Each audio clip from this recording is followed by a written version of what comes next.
여호수아 3장 1절에서부터 3절까지 말씀을 제가 먼저 받들어 봉독합니다. 여호수아가 아침에 일찍 일어나서 그와 모든 이스라엘 자손들과 더불어 시딤에서 떠나 요단에 이르러 건너가기 전에 거기서 유숙하니라. 사흘 후에 관리들이 진중으로 두루다니며 백성에게 명령하여 이르되 너희는 레위 사람 제사장들이 너희 하나님 여호와의 언약궤 매는 것을 보거든 너희가 있는 곳을 떠나 그 뒤를 따르라. 아멘. 하나님 감사합니다. 오늘도 우리가 더 감사하기 위해 주일 예배의 아름다운 예배의 제단을 또 쌓습니다. 하나님 앞에 나와서 예배할 수 있도록 인도하시니 감사드립니다. 하나님이 부르지 않으면 어느 누구도 하나님께 나올 수 없는데 하나님이 불러주셔서 우리가 이 자리에서 예배함을 감사합니다. 이제 우리가 하나님의 부르심에 이 자리에 와서 예배합니다. 이제 우리가 이 자리에서 하나님을 부르고 하나님으로 채워지는 시간 되도록 인도하여 주옵소서. 말씀을 전하는 시간입니다. 부족한 종에게 감히 하나님의 말씀을 전할 수 있는 엄청난 영광을 허락하시니 감사드립니다. 성령 하나님께서 이제 통역자가 되어주셔서 말씀이 선포될 때 우리 성도들 잘 알아들을 수 있도록 도와주시옵시고 말씀이 끝난 후에는 종의 모습은 사라지고 오로지 하나님 말씀만 남고 예수님의 모습만 강하게 남겨지는 시간 되도록 인도하여 주옵소서. 예수님의 이름으로 기도드렸습니다. 아멘. 자, 오늘은 불가능의 강 앞에서 제목을 정했어요. 여러분들 이제 여호수아의 말씀을 쭉 듣고 있는데 여호수아의 말씀을 들을 때 그냥 보고 듣는 것으로만 그치지 마시고 이 하나님의 말씀 여호수아의 말씀을 통하여서 정말 우리가 기도로 준비하고 그리고 우리가 하나님 말씀 앞에 선다는 마음으로 들을 때 하나님께서 여러분에게 분명히 말씀해 주실 줄로 믿습니다. 여호수아의 말씀 1장, 2장 마쳤어요. 오늘은 3장 합니다. 여호수아 1장, 2장을 통해서 우리가 알 수 있는 것은 도전이에요. 다시 한번 도전하자. 그렇죠? 2장의 말씀에서 또 라합의 믿음을 통하여서 하나님 말씀 앞에 도전하는 것. 우리가 하나님께서 우리에게 주시는 엄청난 좋은 것들이 많이 있는데 도전하지 않아요. 그냥 가만히 앉아 있어가지고 누리지 못하는 것이 얼마나 많은지 몰라요. 오늘 우리가 다시 한번 이 말씀 앞에서 하나님 말씀 앞에서 도전할 수 있는 시간 되기를 바라겠습니다. 자, 오늘 세 번째 불가능의 강 앞에서 이렇게 정해봤어요.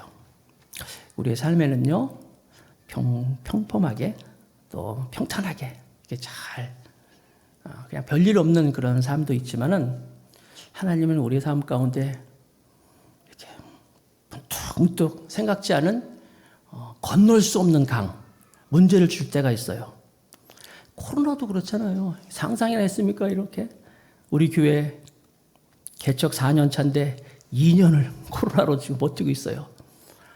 우리는 살다 보면요 정말 우리가 건널 수 없는 강, 도저히 오르지 못하는 그런 산을 만날 때가 있습니다. 오늘 여호수아와 이스라엘 백성이 가나안으로 전진하고 있는데 그 앞에 지금 요단강이 있는 거예요. 요단강을 지금 건너가야 돼요. 약속의 땅, 비전, 하나님이 꿈을 주셨는데 그 앞에 요단강이 막고 있는 거예요. 이때 이스라엘 백성들이 만난 이 요단강은 오늘 말씀이 이제 뒷부분에 나와 있지만 이제 추수하는 시기라 그랬어요. 추수하는 시기라면 우리나라로 달력으로 보면 이제 4월 초가 되는데 이쯤 되면 어느 때냐면 이제 그 헬몬산에서 그 만년설이 녹아요. 그래서 그게 흘러요. 그래서 요단강이 평소에는 40m, 50m 정도밖에 안 되는데 폭이 이때쯤 되면은 거의 1000m, 1500m까지 되는 엄청난 그런 범람하는 시기라는 거예요. 또 여러분 홍수 때 그 물이라는 게 어떤 물이에요? 흙탕물이잖아요. 진흙물. 엄청난 물이 그 앞을 가로막고 있는 거예요. 거센 물결 앞에서 이스라엘 백성들의 마음이 어땠을까요? 홍수가 났을 때 강물이 막 흘러가는 거 보신 적 있어요? 가끔 뉴스에 보면은 장마 때 한강 이렇게 막 물 흘러가는 거 뉴스로 보이잖아요. 잠수교가 잠기고 또 주변에 있는 모든 공원들이 막 잠기고 그런 것들이 보이잖아요. 제가 서울 이제 동교동 신촌 옆에 있는 거예요. 동교동에서 태어났거든요. 그래서 이제 마포라는 곳에서 제가 또 살았어요. 제가 마포중학교 출신이에요. 그런데 마포중학교가 지금은 이제 그 신월동입니까? 그쪽에 있는데 사실 이제 마포에 있었어요. 제가 다닐 때. 그런데 그 마포중학교 옆에 개천이 있어요. 집 옆에. 지금은 다 복개했더라고요. 장마 때가 되면 홍수가 되면요, 그 개천이 이게 막 점점점 물이 차올라요. 그래가지고 이 개천이 있는데 개천물이 점점점 올라와가지고 이제 뭐 넘기 직전 되잖아요. 동네 사람들이 다 막 도망갑니다. 이불 보따리 싸고 피난 가듯이 도망가요. 그럼 제가 어렸을 때 어린 마음에 그 우리 집에 다락방이 있었는데 다락방에 올라가가지고 기도를 하는 거예요. 하나님, 물 안 넘치게 해주세요. 도와주세요. 살려주세요. 하면서 무섭습니다, 여러분. 그 흙탕물 같은 게 막 넘치려고 그러면요. 그거 아주 안 좋은 물이잖아요. 그게 뭐 집으로 막 들어오면 어떻게 됩니까? 막 기도하고 막 그랬던 기억이 있는데 지금 이스라엘 백성들이 요단강이 그런 거예요. 흙탕물이 지금 막 넘치고 있는 거예요. 방법이 없는 거예요. 이스라엘 백성들이 출애굽을 했을 때 앞에 홍해가 가로막았던 것처럼 이스라엘 백성들이 이제 가나안 들어가기 직전에 이 요단강이 가로막고 있는 거예요. 큰 장애 앞에서, 건널 수 없는 강 앞에서 어떻게 할까요? 오늘 여호수아 3장을 통하여서 여호수아와 이스라엘 백성을 통하여서 한번 답을 찾아보도록 하겠습니다. 첫 번째, 포기하지 말고 최선을 다하자. 자, 1절입니다. 여호수아 3장 1절 같이 읽습니다. 시작. 또 여호수아가 아침에 일찍 일어나서 그와 모든 이스라엘 자손들과 더불어 시팀에서 떠나 요단에 이르러 건너가기 전에 거기서 유숙하니라. 자, 여기서 아침에 일찍 일어나서 하나님은 우리에게 비전과 꿈을 주셨어요. 하나님이 우리를 통해서 이루어지는 하나님의 목적이 있다는 거예요. 근데 이게 가만히 앉아서 저절로 이루어지는 게 아니라는 거예요. 자, 지금 이스라엘 백성들이 한 2만 명에서 3만 명 정도 되는 건데 어린아이와 부녀자 또 노인들까지 다 있는데 그들 앞에 가로막혀 있는 이 요단강 앞에 놓고 이스라엘 백성들은 아침 일찍 일어나서 출발하는 거예요. 시팀에서부터 요단강까지 거리가 직선 거리로 13km인데 지도에서 13km라고 그게 다 거리가 아니잖아요. 항상 지도는 이렇게 길이라는 게 돌아갈 수 있잖아요. 한 20km 되는 거예요. 그래도 그들은 그곳을 향해서 아침 일찍 나서 행군하는 거예요. 가는 거예요. 여호수아의 성품이 참 부지런합니다. 그래서 오늘 요단강을 향해서도 아침 일찍 일어나 나오죠. 나중에 여리고성을 정복할 때도 아침 일찍 일어나서 또 아이성이라고 있어요. 아이성을 점령할 때도 아침 일찍 일어나서 여호수아의 성품이 나와요. 아침 일찍 일어나서 항상 하나님이 쓰시는 사람들 보면요, 다 이렇게 부지런한 사람들을 쓰시더라고요. 예수님이 12제자, 나이도 다 다르고 직업도 다 다르고 또 생각하는 사상도 다 다르고 그렇잖아요.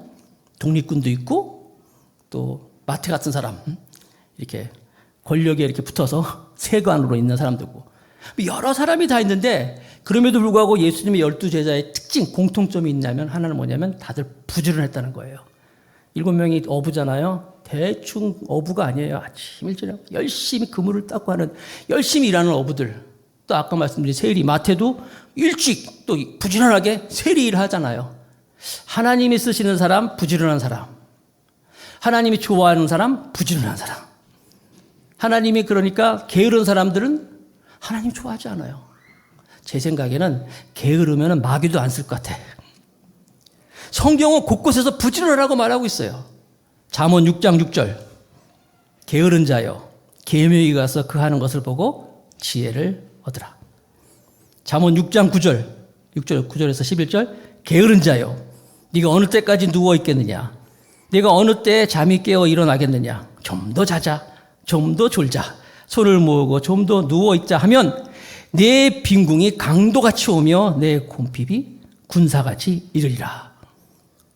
여러분, 우리 주변에도 보면 그 게으른 사람 있죠? 틈만 나면 자는 사람 있죠? 이렇게. 교회 와서도 그냥 이렇게 잘 주무시는 분이 있어요. 지난번에 말씀드린 것처럼 하나님께서 사랑하는 자에게 잠을 주신다는 말씀이 있긴 있어요. 그렇다고 굳이 좋은 잠자리 놔두고 이렇게 꼭 교회까지 와가지고 잘해야 되느냐? 여러분, 하나님 아버지 앞에서 하나님 왜 나 안 도와주는 거예요? 왜 하나님 나에게 역사하지 않아? 이러지 마시고 부지런히 열심히 로마서 12장 11절 다 같이 읽어봅시다. 시작. 부지런하여 게으르지 말고 열심을 품고 주를 섬기라. 누가 은혜 받아요? 부지런한 사람들이 은혜 받는 거예요. 누가 성령 충만해요? 부지런한 사람이 성령 충만 받는 거예요. 하나님께서는 그 새들의 먹이인 벌레를 허락하셨어요. 그렇지만 그 벌레를 새 둥지에 주시는 하나님이 아니에요. 가서 잡아먹어야 되는 거예요. 하나님은 이 땅에 우리에게 좋은 석유, 원유 허락하셨어요. 그걸 땅 위에 그냥 펼쳐놓은 게 아니에요. 파야 돼요. 끄집어내야 되는 거예요. 조그마한 꿀벌도 그 우리가 알고 있는 티스푼 하나 되는 그 꿀을 얻기 위해서 얼마나 부지런한지 몰라요. 수십만 번을 왔다 갔다 하면서 그 꿀을 얻는다는 거예요. 조그마한 이 미물도 열심을 다하는데 하나님의 형상을 닮은 저와 여러분들이 문제 앞에서 건널 수 없는 강 앞에서 부지런하여 열심을 다할 수 있기를 주님의 이름으로 축복하겠습니다. 항상 보면 위대한 일들도 굉장한 일이라고 하는 것도 사실 알고 보면 작은 것부터 최악의 상황에 있는 것처럼 거기서 부지런한 모습을 통해서 나타나는 것을 알 수가 있어요. 건널 수 없는 강 앞에서 부지런합시다. 두 번째, 두려워하지 말고 하나님의 임재를 바라봐야 합니다. 여호수아 3장 3절부터 4절까지 말씀을 제가 읽을게요. 백성에게 명령하여 이르되 너희는 레위 사람 제사장들이 너희 하나님 여호와의 언약궤 매는 것을 보거든 너희가 있는 곳을 떠나 그 뒤를 따르라. 그러나 너희와 그 사이 거리가 2000 규빗쯤 되게 하고 그것에 가까이 하지 말라. 그리하면 너희가 행할 길을 알리니 너희가 이전에 그 길을 지나보지 못하였습니다 하니라. 자, 이스라엘 백성들이 광야를 통과할 때는요, 불기둥과 구름기둥이 있었어요. 낮에는 구름기둥이 해를 딱 가려주고, 밤에는 불기둥이 그들이 춥지 않도록 도와주고, 이 구름기둥과 불기둥을 하나님이 허락하셔서 이것을 통해서 하나님께서 이동을 시키는 거예요, 이스라엘 백성들. 그런데 이제 가나안 땅에 들어가기 직전에는 구름기둥과 불기둥이 사라졌어요. 그럼 무엇이? 하나님의 언약궤가 그들을 이끌기 시작합니다. 하나님의 언약궤 아시죠? 법궤. 법궤, 하나님의 궤. 그 안에 이제 십계명이 들어있고 아론의 쌍난 지팡이 있고 만나가 들어있잖아요. 이스라엘 이사장 그 진 중에 있는 그 가운데 있는 법궤. 이 법궤가 이제 이스라엘 백성들을 이끌어가기 시작했어요. 지금 요단강을 앞두고 법궤를 앞에 두라 그랬어요. 앞에 두는데 여기 2000 규빗쯤 떨어지게 하고 따라가라 그랬어요. 2000 규빗. 규빗. 성경에 나오는 그 도량경이잖아요. 규빗은요, 이 손끝에서부터 이 팔꿈치까지 여기 규빗이 한 규빗. 상식적으로 아세요? 규빗.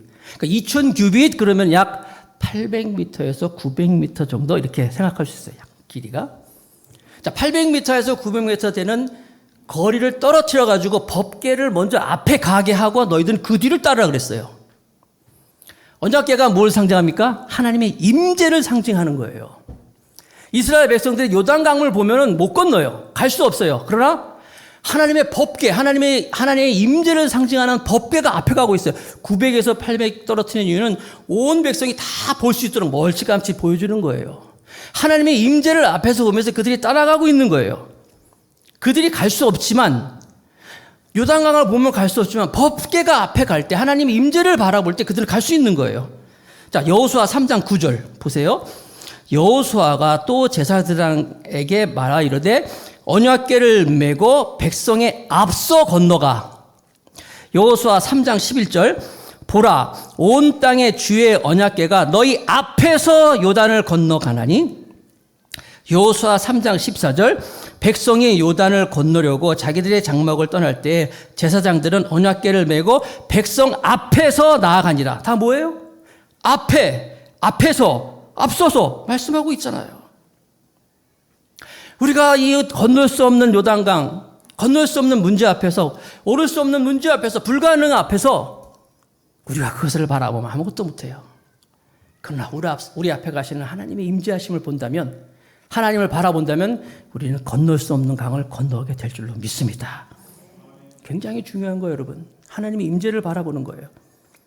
여호수아의 위대함은 그의 어떤 유명한 어떤 강연, 연설이라든지 어떤 그의 지혜가 아니라 이스라엘 백성들을 하여금 이 하나님의 임재를 볼 수 있도록, 하나님의 임재를 집중할 수 있도록 리더십을 발휘한 거예요. 나는 기도해요. 하나님, 나에게도 이런 리더십을 주셔서 이 어려운 시기 때 우리 성도들이 하나님의 임재를 보게 하여 주옵소서. 우리 더 감사하 교회 4년 동안 있는 동안 나는 이 교회에 임재하시는 하나님을 믿습니다. 이 하나님을 바라볼 때 지금 어렵지만 힘들지만 하나님의 임재를 바라보면 얼마든지 불가능의 강을, 건널 수 없는 강을 건너게 될 줄로 믿습니다. 여호수아는 그 하나님의 임재를 봤어요. 히브리서 13장 5절. 그가 친히 말씀하시기를 내가 결코 너희를 버리지 아니하고 너희를 떠나지 아니하리라 하셨느니라. 우리에게 주신 하나님 말씀입니다. 또 고린도전서 말씀해 보니까 고린도전서 10장 13절에 사람이 감당할 시험 밖에는 너희가 당할 것이 없나니 오직 하나님은 미쁘사 너희가 감당하지 못할 시험 당함을 허락하지 아니하시고 시험 당할 즈음에 또한 피할 길을 내사 너희로 능히 감당하게 하셨느니라. 자, 이 말씀을 해석할게요. 우리에게 있는 모든 문제는 우리가 다 해결할 수 있는 능력을 주셨어요. 하나님이 주셨어요. 그런데 그렇게 안 될 때는 피할 수 있는 길도 주셨다는 거예요. 그 하나님을 바라보시기 바랍니다. 그 하나님의 임재를 바라보시기 바랍니다. 그 감리교회 창시자인 요한 웨슬레는 이런 말을 했어요. 나는 15분 이상 고민하고 괴로워하지 않았다. 문제 앞에서, 어려움 앞에서 그가 이제 15분 이상 고민하지 않았다는데 정말 문제가 엄습할 때 그는 두 눈을 꼭 감고 하나님의 임재를 기억했대요. 하나님의 함께 하심을 그는 묵상하는 거예요. 그때 자기에게 평안이 밀려오고 안도감이 나를 휘감았다라고 말하고 있는 거예요. 여러분 문제 앞에서 어려움 앞에서 그것을 바라보면 우리 아무것도 못해요. 그러나 하나님의 임재하심, 나와 함께 하신 하나님을 그 생각하면은 우리가 이 어려움도 능히 극복하고 피할 수 있는 길을 하나님께서 주실 줄로 믿습니다. 여러분은 뭘 묵상하고 있어요? 여러분은 늘 무엇을 생각하고 있습니까? 하나님의 임재를 바라볼 수 있는 우리 모두가 되길 바라겠습니다. 역대하 20장 20절 말씀을 읽어드릴게요. 역대하 20장 20절. 유다와 예루살렘 주민들아 내 말을 들을지어다. 너희는 너희 하나님 여호와를 신뢰하라. 그리하면 견고히 서리라. 아멘. 에레미야 32장 27절. 나는 여호와여 모든 육체의 하나님이라. 내게 할 수 없는 일이 있겠느냐? 없다는 거예요. 하나님이 함께 하시기 때문에, 하나님은 우리를 사랑하시기 때문에 우리를 망하게 놔두시는 분이 아니라 내게 능치 못함이 없다고 말씀하시니까 하나님을 묵상하면서 기억하면서 이 건널 수 없는 강을 건너가는 저와 여러분 되시기 바라겠습니다. 세 번째, 장애물을 만났을 때 우리는 우리 자신을 깨끗하게 해야 돼요. 5절 말씀, 여호수아 3장 5절. 여호수아가 또 백성에게 이르되 너희는 자신을 성결하게 하라. 여호와께서 내일 너희 가운데 기이한 일들을 행하시리라. 자, 건널 수 없는 강 앞에서 여호수아는 뗏목을 만들어라. 뭐 다른 어떤 방법을 취한 것이 아니라 스스로 성결케 하라. 자신을 깨끗게 하라라고 말하고 있는 거예요. 너희 자신을 깨끗하게 하라. 아마 그럴 때 몇몇 사람은 그랬을 거야. 여호수아가 방법이 없으니까 괜히 다른 핑계를 대고 있구나. 그러나 그렇게 생각하는 사람이 없었어요. 너희는 스스로 성결케 하라, 깨끗게 하라 할 때 받아들이는 거예요. 순종하는 거예요. 자, 우리가 성도라 그러잖아요. 이 성도할 때 성자가 무슨 한문으로 성자가 거룩할 성자예요. 거룩한 물이라는 거예요. 세상에 지혜로운 사람 많습니다. 똑똑한 사람 많이 있습니다. 우리보다 능력 있는 사람 얼마든지 많은지 몰라요. 돈 많은 사람도 얼마나 많은지 몰라요. 그들에 대해서 우리가 이길 수 있는 힘은 뭐예요? 거룩함이에요. 거룩함. 스스로 성결케 하라. 문제를 만나면 어려움 앞에서 도와주세요, 살려주세요 하지 마시고 나 자신을 먼저 보세요. 나를 깨끗게 하십시오. 하나님, 내가 하나님 앞에 범죄하였습니다 하면서 내가 다 이 죄를 다 토해내면 하나님이 능력이 우리와 함께 하셔서 이 어려움을 이기게 될 줄로 믿습니다. 고린도후서 7장 1절. 그런즉 사랑하는 자들아 이 약속을 가진 우리는 하나님을 두려워하는 가운데서 거룩함을 온전히 이루어 육과 영의 온갖 더러운 것에서 자신을 깨끗하게 하자. 먼저 우리는 항상 나 자신을 깨끗히 하는 것. 그래서 우리가 주님 앞에 나오면 항상 기도하잖아요. 하나님, 다시 한번 하나님의 보혈로, 주의 보혈로 나를 깨끗게 하여 주옵소서. 나를 성결케 하여 주옵소서. 왜 그래요? 그때 하나님의 능력이 우리 가운데 드러나기 때문에 그런 거예요. 잠언 28장 13절. 자기의 죄를 숨기는 자는 형통하지 못하나 죄를 자복하고 버리는 자는 불쌍히 여김을 받으리라. 누가복음 8장 17절. 숨은 것이 장차 드러나지 아니할 것이 없고 감추인 것이 장차 알려지고 나타나지 않을 것이 없느니라. 아나니아와 삽비라가 하나님 앞에 범죄해서 숨겼어요. 그때 그들이 심판을 받잖아요. 가룟 유다도 회개하지 않고 숨겼잖아요. 여러분, 속이 지금 살이 썩고 곪고 있는데 데일밴드 하나 붙여서 가린다고 가려집니까? 드러내야 돼요. 수술을 해야 되는 거예요. 여러분, 인간의 참 행복은 물질에 있는 게 아니에요.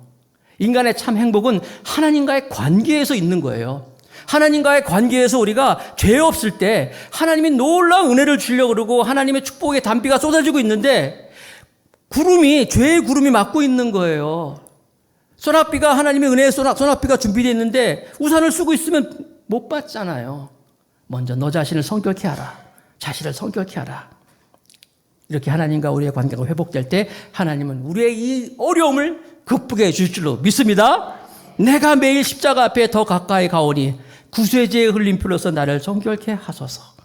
오늘도 하나님 우리를 성결케 하여 주옵소서. 자, 네 번째 마지막으로 장애를 만났을 때, 건널 수 없는 강을 만났을 때 믿음으로 순종해야 합니다. 여호수아 3장 7절 말씀. 여호와께서 여호수아에게 이르되 내가 오늘부터 시작하여 너를 온 이스라엘 목전에서 크게 하여 네가 모세와 함께 있었던 것 같이 너와 함께 있는 것을 그들에게 알게 하리라. 이게 무슨 소리예요? 하나님이 여호수아에게 요단강을 허락하신 이유가, 아니 비전으로 하나님이 땅을 다 주겠다 그랬잖아요. 네가 밟는 모든 땅, 내가 보는 모든 것을 다 내게 주겠다고 말씀하셨는데, 그럼 주면 되는 거지 왜 요단강으로 막고 있습니까? 그 이유가 보니까 네가 크게 하여 모세와 함께 있었던 것 같이 너와 함께 있는 것을 그들에게 알게 하리라. 하나님의 여호수아를 높이기 위함이었어요. 이게 만약에 실수하면, 이게 실패하면 여호수아는 끝나는 거예요. 이제 이 작전이 여호수아의 명령을 안 들으면, 여호수아의 말씀이 이게 이루어지지 않으면 여호수아는 끝나는 거예요. 그런데 하나님께서는 요단강을 통해서 너를 높이리라. 생각해 보세요. 모세는 처음부터 막 기적을 팍팍팍 일으켰잖아요. 여호수아는 이전까지 아무런 기적도 없었어요. 정말 대책이 없는 사람이었는데 요단강을 앞에 두면서 하나님이 말씀하시는 거예요. 내가 너를 높이게 하리라. 그럼 여호수아가 어떻게 돼요? 3장 8절. 여호수아 3장 8절. 너는 언약궤를 맨 제사장들에게 명령하여 이르기를 너희가 요단 물가에 이르거든 요단강에 들어서라 하라. 요단강 앞에서 제사장들에게 물 앞에 들어가라는 거예요. 죽으란 얘기 아닙니까? 그렇죠? 아니 제사장부터 다 죽이려고 그러나? 그렇게 하라는 거예요. 그런데 이스라엘 백성들은 어느 누구도, 홍해 앞에서는 그들이 불평했지만 요단강 앞에서는 어느 누구도 불평하는 사람이 없어요. 다 명령대로 순종하는 거예요. 제사장들도 그 말씀 듣고 들어갑니다. 들어갔더니 제사장의 발이 요단강에 닿으니까 요단강 물이 물러나기 시작하는 거예요. 여호수아는 얘기합니다. 여호수아 3장 10절에 또 말하되 살아계신 하나님이 너희 가운데 계시사, 그렇죠? 이 모든 약속을 다 이루어 주실 것이다. 하나님은 살아계시다고 말씀하고 있는 거예요. 존 맥스웰이라는 리더십의 유명한 그 강사님, 목사님은 염세주의자들은, 아시죠? 염세주의자들은 늘 불평하는 사람들이에요. 염세주의자들은 구름 앞에서 항상 구름을 불평한다 그래요. 그러니까 문제 앞에서 염세주의자들은 불평해요. 남편을 원망하고 부인을 원망하고 가족들을 원망하고 교회를 원망하고 목사님을 원망하고 나라를 원망하고 불평하는 거예요. 그런데 낙관주의자들은 구름 앞에서 불평하는 것이 아니라 바람이 바뀌기를, 구름이 없어지기를 기대한다라고 그랬어요. 무슨 얘기예요? 이거 다 지날 거야. 사라질 거야 이제. 그런 거예요, 여러분. 여러분들 지금 불평이 여러분의 입술을 차지하고 있습니까? 아니면 낙관적으로 다 지나갈 거야 하면서 여러분 희망을 바라보고 있습니까? 어려움이 있어요. 어려움이 있는데 그 어려움을 다 극복하는 거예요. 루즈벨트 대통령 소아마비를 극복했습니다.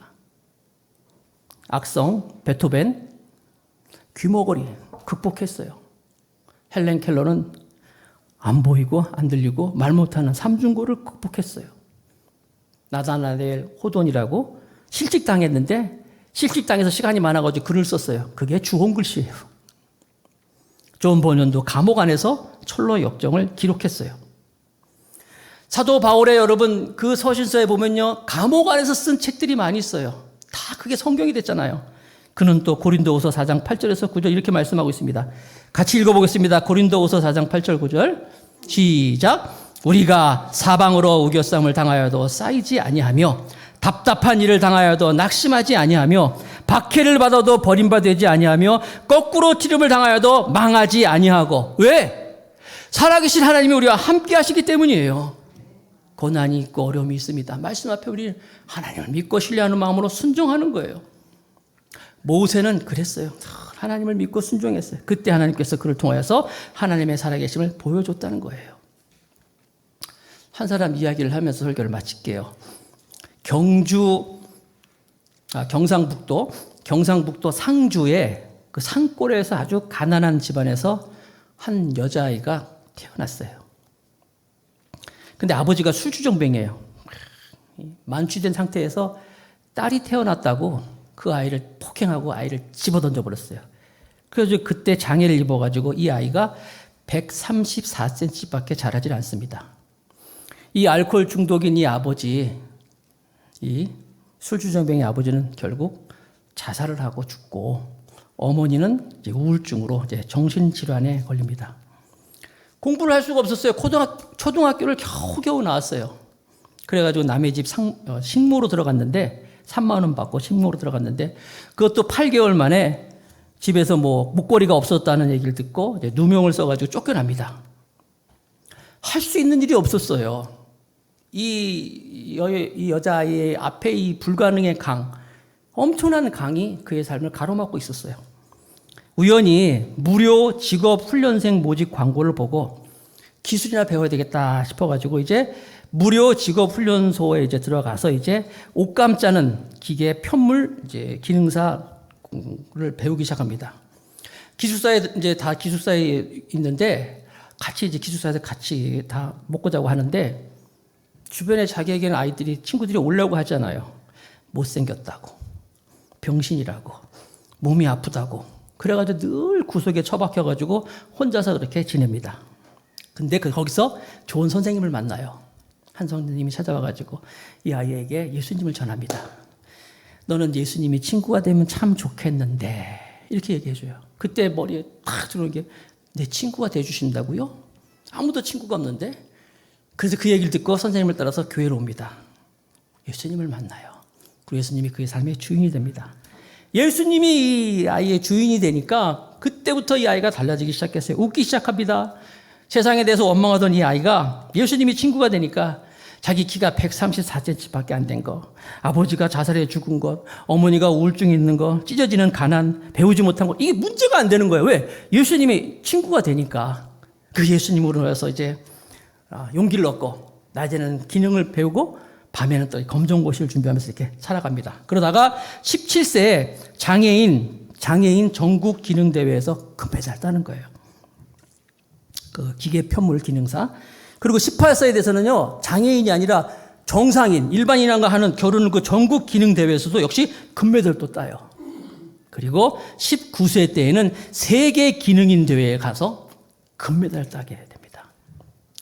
이 여인은 고백합니다. 내가 금메달을 딴 것은 예수님 때문이다. 예수님이 나의 친구가 되어줬기 때문이야.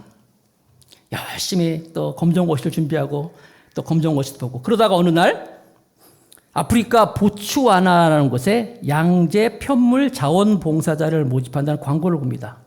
그때 이 여인의 마음속에 하나님이 너를 필요한 곳에 네가 가야 된다 하는 마음을 가지고 선교사로 지원을 해요. 아프리카 보츠와나랑 갑니다. 거기 가서 이제 그 아이들을 이제 그 선교사를 일하면서 거기서 그 아이들을 보면서 자기 자신을 봤대요. 가난하고 못 배우고 헐벗고 그런 모습을 보면서 그 아이들을 최선을 다해서 섬기기 시작합니다. 그러나 4년 만에 그 학교가 문을 닫는 거예요. 그 선교사들이, 봉사자들이 다 떠나는 거예요. 원주민 아이들이 이 선생님의 손을 붙잡고 가지 말라고, 선생님 가지 마세요, 도와주세요, 우리가 먹을 거 갖다 드릴게요, 먹을 거 갖다 드리겠어 하면서 계속 남아달라고 부탁합니다. 그래서 할 수 없이 다 떠났는데 떠나지 못하고 거기에 남아서 그 아이들을 섬기면서 이제 남습니다. 처음에는 20명이 있었습니다. 나중에 40명이 됩니다. 다음에는 60명이 됩니다. 나중에 직원만 80명이 되는 그런 선교학교가 된 거예요. 그 학교의 교장이 됩니다. 정부의 지원도 받게 되고. 이 여인은 나중에 38세 때는요, 돈 한 푼도 없이 미국에 유학을 갑니다. 돈도 없고 영어도 잘 못했는데 하나님 믿고 갔어요. 하나님이 또 인도해 주셨어요. 그 미국 뉴욕 북부에 있는 나약 대학교에서 사회복지학을 전공하고 그 다음에는 그 유명한 콜롬비아 대학에서 대학원, 석사학위까지 받습니다. 다 기적이에요. 다 기적이에요. 나중에 이 다리도 짝짝이었는데 이제 하나님이 치유되셨다는 그런 간증도 하던데 지금은 국제사회복지사가 돼가지고 미랄재단의 본부장으로 있고 이렇게 얘기합니다. 들어보세요. 여러분 저를 보세요. 저는 초등학교밖에 졸업 못했어요. 키 134cm밖에 안 되고요. 아버지는 알코올 중독자에 자살로 끝냈고 우리 어머니는 정신질환과 우울증 환자입니다. 저 같은 사람도 도전하잖아요. 포기하지 마세요. 숨지 마세요. 여러분이 인생이잖아요. 하면서 이 여인이 책을 썼습니다. 숨지 마. 내 인생이잖아. 라는 글을 쓴 김혜영 선교사예요. 김혜영 선교사. 여러분, 우리는 지금 뭘 보고 있습니까? 누구를 믿고 있습니까? 불가능의 강 앞에서 하나님의 임재를 바라보시기 바랍니다. 우리 인생의 지휘자는 내가 아니라 하나님이셔요. 예수님이 내 인생의 지휘라고 계시는 거예요. 지휘자는 연주가 끝날 때까지 절대로 지휘를 멈추지 않습니다. 우리의 생애가 끝날 때까지 하나님께서는 우리를 지켜주실 거예요. 내 삶을 주관하실 거예요. 그 하나님 바라보면서 불가능의 강을 믿음으로 건널 수 있는 우리 모두가 되기를 주님의 이름으로 축복합니다.